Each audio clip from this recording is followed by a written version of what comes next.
Lucifer 5, the 5th album from Lucifer. I'm never quite sure if people are, like, well aware and well acquainted with Lucifer by now. They've got 5 albums, they're very prolific, or if I should still be treating them like I'm kind of introducing them to people. But Lucifer have, I guess at this point, they've outlasted a lot of the kind of like occult and retro rock that's been around. They've almost like bridged one era of that stuff into another one today, and at that point you've just got to kind of tip the hat and give some props to them.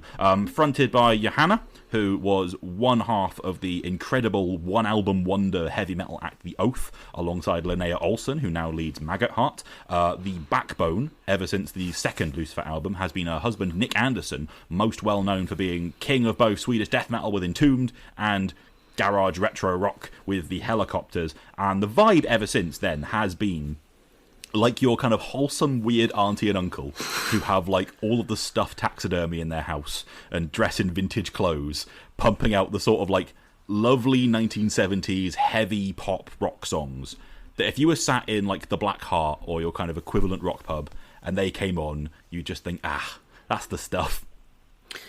Yeah, that's pretty much, like, a great time. I mean, I think at this point, like, they've clearly finely tuned what they do. It's like, you know, big, glamorous, occult rock. That whole, like weird aunt and uncle with the taxidermy sort of compact thing is spot on. But, yeah, like, because we reviewed the last Lucifer album, and I remember quite liking it. But again, this one, I really, like, feel like, I don't know if, like, this is a particularly, like, strong Lucifer album, but I was kind of swept up in how much fun I was having with this one. Just the whole vibe of it just really hit like a good note with me.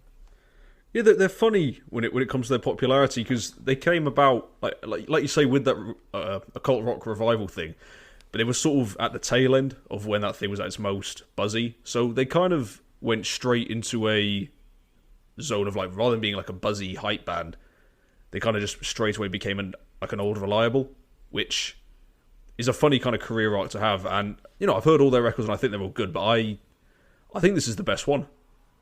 Yeah, I think Lucifer, they feel a bit like one of my pet bands almost, where, like, they've been around for about a decade now, and they've never had a major moment of crossover. They've got 5 albums, and aside from the first one being a lot more of a kind of an evil experience because the writing partnership was different, they all basically do sound the same.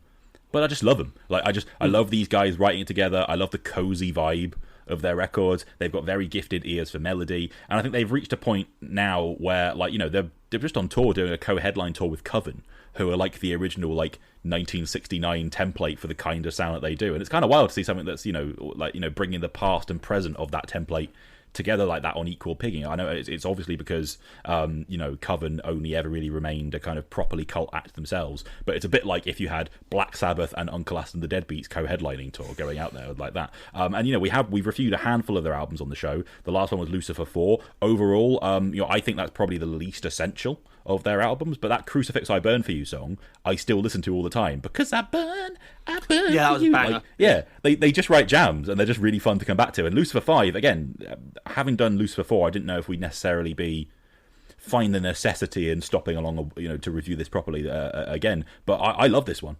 Same as you guys. Like, I'm all in on it. I know they kind of graduated from that label a long time ago, but Lucifer are like a kind of bullseye for what I think about with, like, what's great about, like, Rise Above Records. Like, really good, act like the 70s never ended, biker gang rock, bell bottoms, listen to it while walking around Highgate Cemetery like the start of an Amicus movie. It's doom metal in some sense, but really it just feels like sort of, you know, Blue Cheer-esque heavy rock, and they're less weird and psychedelic than, like, Uncle Acid or, like, Blood Ceremony or any of those proggier ones. It's just, like, grooves and vibes and pop hooks. They're the one of these bands who, like, again, if it was 1970, you could imagine some of these songs, like, kind of topping the charts around that time. You know, them and Blues Pills, who are kind of less heavy, that kind of thing. And this album is, you know, it's 9 tracks, really well paced as an album. Every song has a killer hook, and something about it just makes it pop. I mean, it was when I hit play and you just got that opening riff on Fallen Angel. That just sounds so good. Like, that was it. That moment I was kind of in. And then when you get to that, like, rollicking Children of the Grave-esque kind of chug, Joanna, she's a fucking star, belting out those choruses. Like, that whole, like, The Night Belongs to Me hook sounds just right coming from her. That from track 1, I was kind of, like, in on it. And what I was supposed to is, like I say, it's doing that thing. It's that 70s rock. It's the occult thing. But they do a really good job on this album of making each song actually kind of stand on its own. Different songs, like, really they tick different boxes. Like, yeah, because like it's just when you go for like the first film, you've got that just like Fallen Angel is just pure rock and roll energy. At the Mortuary is way more dramatic. You've got all the bells going.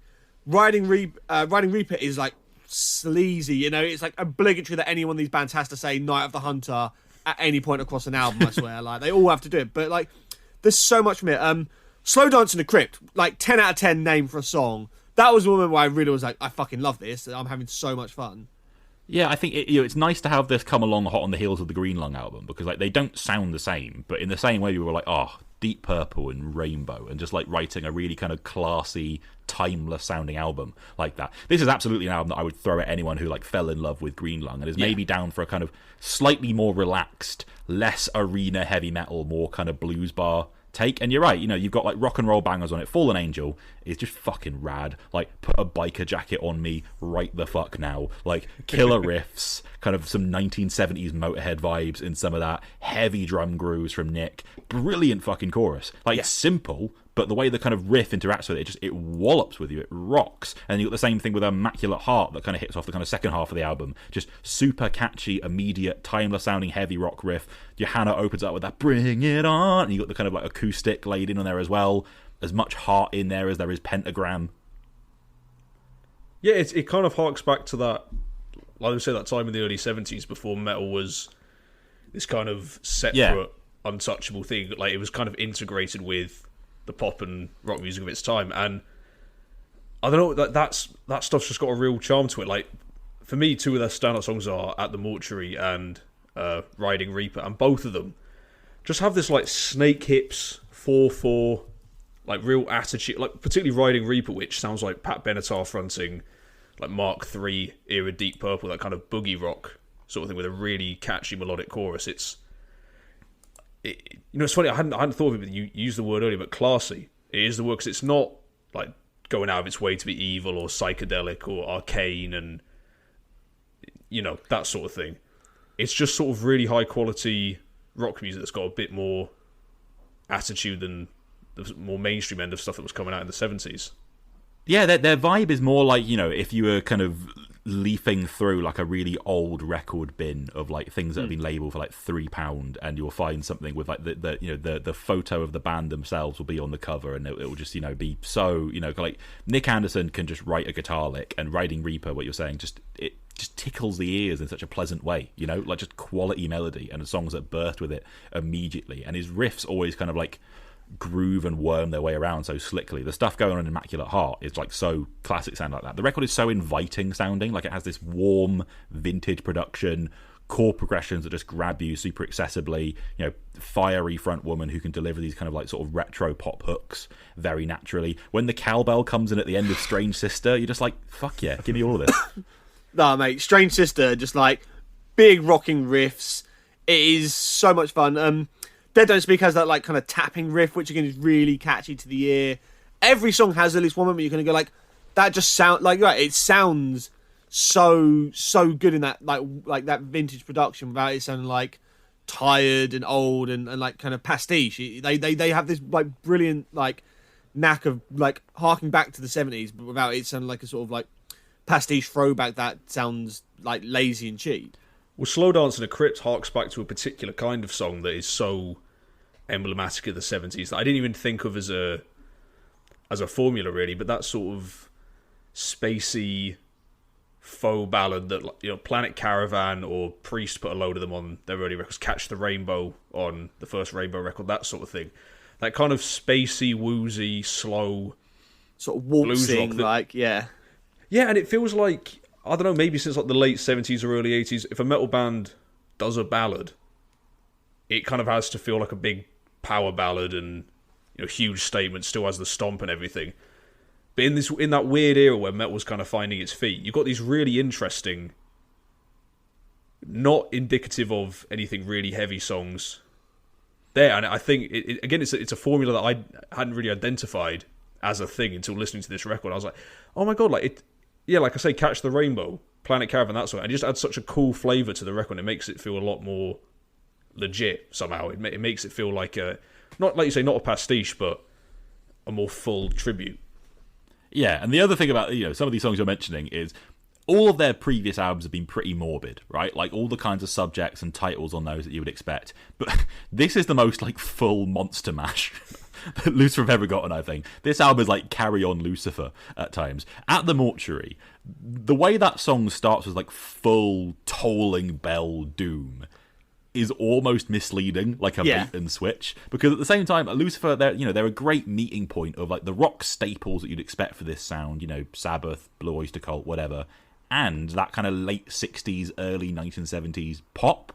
Like they can do these sweet, almost hippie choruses, and that I fell to my knees when I saw you at the Mortuary is like, it's so good. That chorus could be like some girl group or something on 1960 television, but it's in a doom song. And A Coffin Has No Silver Lining. It's such a fucking funny title. Like, that is such a wink, but it rocks, kind of pure heavy metal riff. Let's strut. I love the tone of that. It's how this music should sound. And another chorus that you just want to be doing fucking like snorkeling dance moves to, just like effortless. Nothing Left to Lose But My Life, like you say, really sleazy kind of doom track. Guitars just skulk there in a really satisfying kind of way. And I know that these guys, they will be having fun with the kooky spooky stuff, but also they do just genuinely kind of love, and drawn to that kind of morbid slant on these kind of vibes. Slow Dance in the Crypt is beautiful. It's like we're going to do a love song, but it'll be one walking through a cemetery. And like that track is sumptuous and it's tripped out and it has this gorgeous melody, and the way the guitars kind of like waltz and sing back to Johanna in that chorus. Like you would slow dance to that at your wedding if you were Herman and Lily Munster. It like brings a tear to your eye. I mean, that's it. It's really sincere in its kind of love for all these things, and it's got that wink towards camp, but without going so overboard that it feels like that it goes too Monster Mash. Even though I'm down with the Monster Mash, but it's still keeping like its focus on like just being great songwriting, big pop hooks. Like again, like just her charisma, like when she's like going more like breathy vocal on like at the Mortuary, like it's so like seductive and just really hits the tone it needs to. I think it's moments like Slow Dance in a Crypt or A Coffin Has No Silver Lining which kind of show up the thing that Twin Temple are lacking, where that's a cool idea and fairly interesting, but not fully realised. Because, I mean, particularly the latter of those songs, that melody, I mean, like you've said, Paddy, it could be the Ronettes, or, to evoke a more widely recognised kid, something like ABBA. Like, you could put on a playlist with Head Over Heels or Summer Night City, and it would fit in, like, just nicely. But it's of such high quality in the songwriting that the first thing you think of isn't, it's like a doo-wop song, but with Satan-y, schoolish lyrics. It's like, no, it's just a high-quality song that happens to be about that.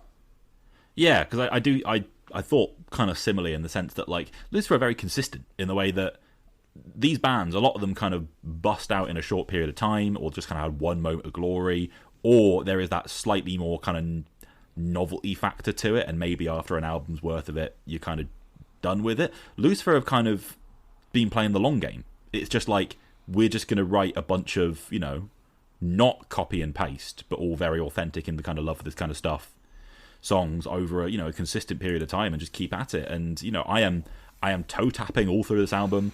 I am singing along. I'll get a lot of airplay out of this album. Like I always do come back to Lucifer songs. They're just a bit of a comfort band for me. It's just like, this is really pleasant stuff to just sort of melodically vibe out with. But this album is, it's like sipping a fresh fruit cocktail or something. It's just so kind of airy and easygoing that I will happily, spend a lot of time with it. And Lucifer 2 and again, for me, like Lucifer 1 and all the other ones are almost different bands, because the kind of the songwriting was different, the vibe is different. Lucifer 2 and 3 of the sort of second batch are really strong. I would consider the argument that this is the best album of that era of the band. It's really good. I definitely recommend you go and listen to Lucifer 5, and if you like it, they're all fucking good.